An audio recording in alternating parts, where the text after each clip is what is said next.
Ayun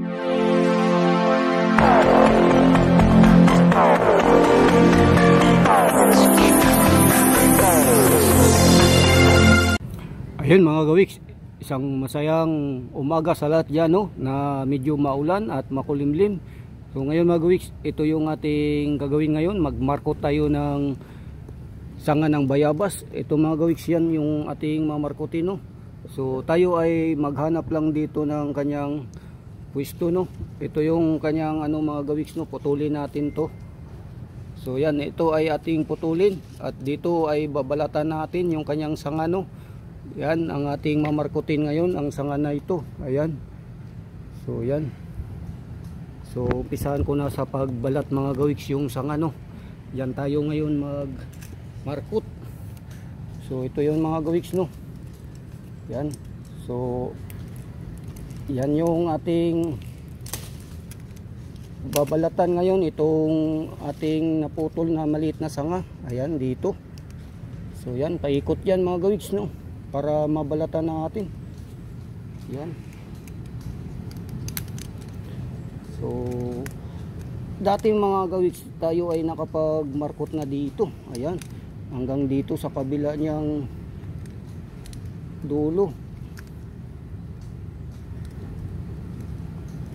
Pagkatapos natin baklas yung kanyang balat, ay kaskasin natin yung kanyang. So yan mga gawiks. So yan yung kanyang balat, no.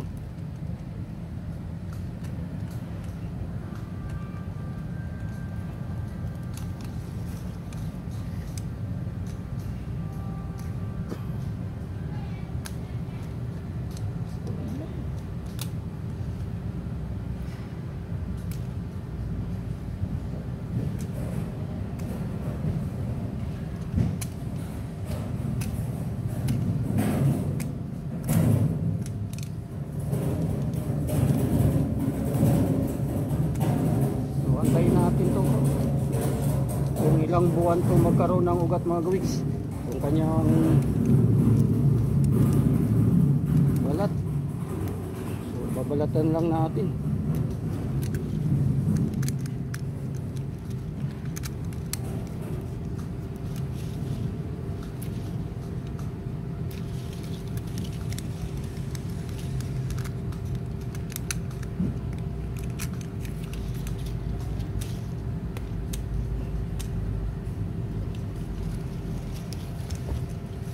Dito sa ilalim yan ang ating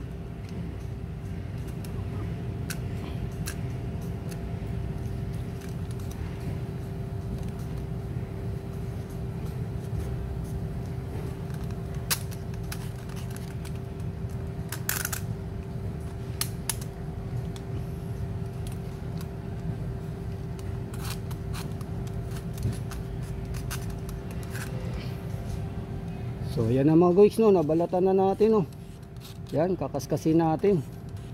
Yan, at siyempre balutin natin ng plastic yan na may lupa. Lupa yung gamit ko mga gawiks. Yan.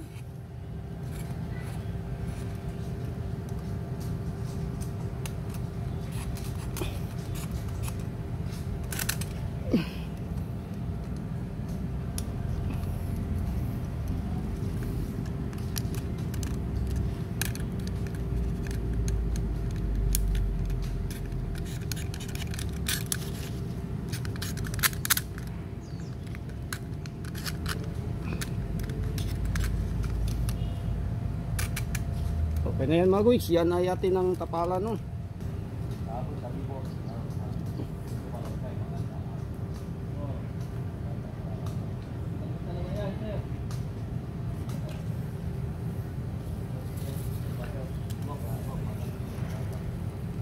So ito yung lupa natin mga gawiks na ilalagay, no. Yan ay biyakin ko lang dito. Yan, para meron siyang pagdaanan, no. Ayan. So ngayon, ayan siya mga gawiks. Yan, tatalian natin ngayon yan. Yan, tali.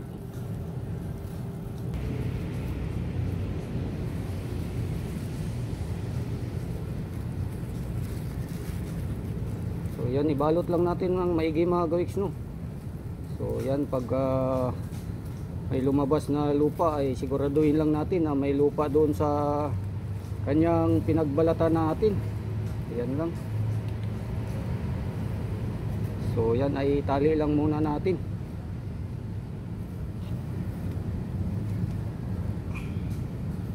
So mahaba yung tali natin. Yan ay para sa pag-ikot lang ng buong paligid niya. So yan.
Ayan na mga gawiks, natapos na tayo sa pagbalot, no. Ayan, ready.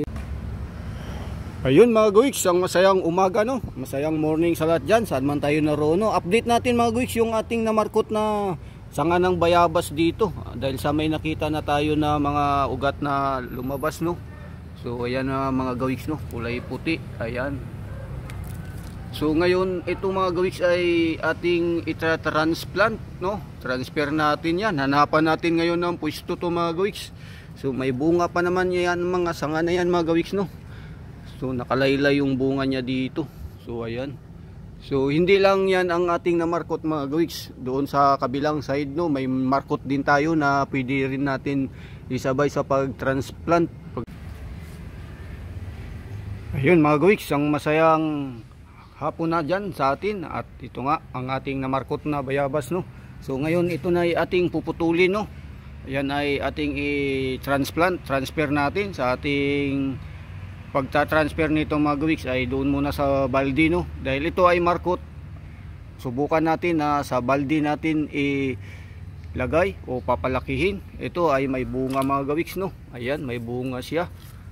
So dahil sa marami na siyang ugat na kailangan na nating i-transplant na pwede na siyang mabuhay, no. So ang bilang ko niyan mga gawiks ay nasa 40 days na ang kanyang edad simula nang tayo ay nagmarkot niyan. So ngayon ay ating i-transfer na, i-transplant natin. Putulin ko na yan ngayon mga gawiks, no. So yan na mga gawiks, putulin na natin, no, yung ating sanga dito na ating namarkot, no. So yan, dito tayo magputol ngayon sa pinaka yan dulo ng ating markutan. Ayan na. So naiwan yung tali mga gawiks. So yan ay tinali nga natin, no. So yan ay tanggalin muna natin. So yan, katingin na nga lang natin mga gawiks, no. Iwanan natin dyan. So ito na mga gawiks, ating naputol na, at ngayon ay i-transplant na natin dito sa ating hinanda, no, na baldi. So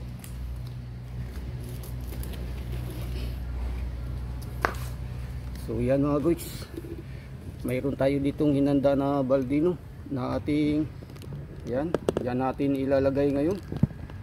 So yan, So tanggalin natin yung balot na plastic mga gawiks. Tanggalin natin yung pagkatali niyan at makita natin yung ugat.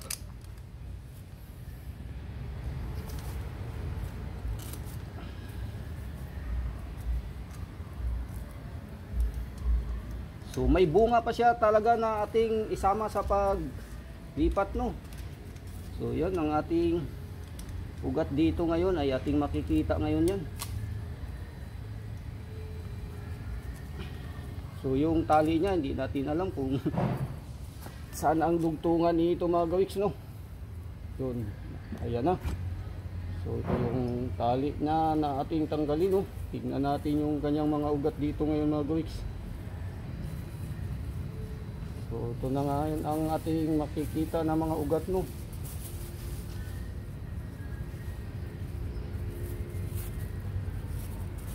So yan mga gawiks ang ating markot 40 days. Ayan, tanggal natin yung plastic at yung ugat na muti-puti, kitang kita natin. So yan mga gawiks ang ugat niya. So ito ngayon ay ating yan ang mga ugat niya mga gawiks, no. So yan, puti, mga namumuti ang ugat at ibaon natin dito sa balde mga guys. Yan. Dito natin papalakihin.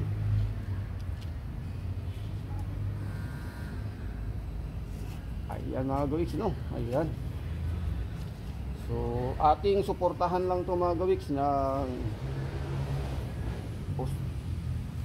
poste kung lumaki siya dyan. So dagdagan ko ng lupa ngayon yan. So lagyan natin ng dagdag na lupa yan na guys, no, sa ibabaw. At ngayon ay ating didiligan yan mga gawiks, pero hindi ganon karami. So alagaan natin yan dyan.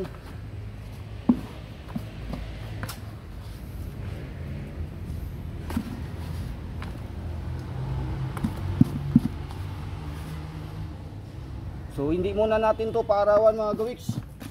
Mga isang linggo kapag hindi nagbago ang kanyang dahon na hindi siya malalanta.